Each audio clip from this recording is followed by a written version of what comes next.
America নিজেই তার কপাল পুরালো।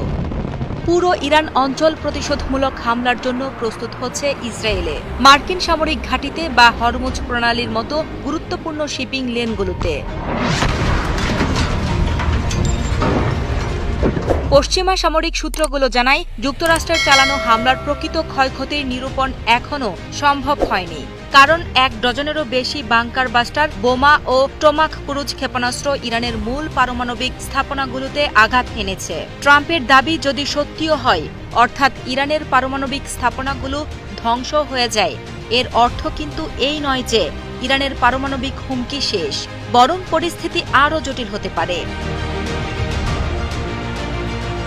বহু বছর ধরে ইরান পারমাণবিক অস্ত্রের পক্ষে কথা বলছিল। তাদের যুক্তি ছিল বহিঃশত্রুর আক্রমণের বিরুদ্ধে আত্মরক্ষার জন্য পারমাণবিক বোমা প্রয়োজন। ইরান বারবার তাদের পারমাণবিক কর্মসূচিকে শান্তিপূর্ণ দাবি করলেও এই হামলার পর সেই দাবি আরও জোরদার হবে। পারমাণবিক অস্ত্র বানানোর জন্য এবার তাদের উদ্দেশ্য সফল করতে পারে। ভীতিকর বিষয় হল, ইরানি কর্মকর্তারা পারমাণবিক অপসারণ চুক্তি বা এনপিটি থেকে বেরিয়ে আসার ইঙ্গিত দিচ্ছেন।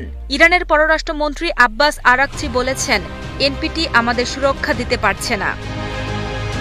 স্যাটেলাইট চিত্রে দেখা যায়, এই হামলায় ইরানের পারমাণবিক কর্মসূচিকে মারাত্মকভাবে ব্যাহত করেছে। কিন্তু পরবর্তীতে তেহরানের পারমাণবিক সমৃদ্ধকরণ কেন্দ্রগুলো আবার মেরামত বা পুনর্নির্মাণ করা সম্ভব।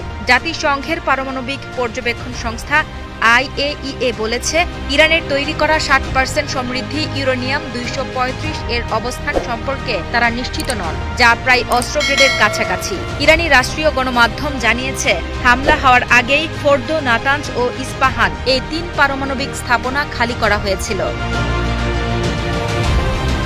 একজন ইউরোপীয় কূটনৈতিক CNN-কে বলেন, ইরানের সঙ্গে আলোচনার একটি সুযোগের জানালা ছিল, কিন্তু আমেরিকানরা এখন সেই জানালাটা সজোরে বন্ধ করে দিয়েছে।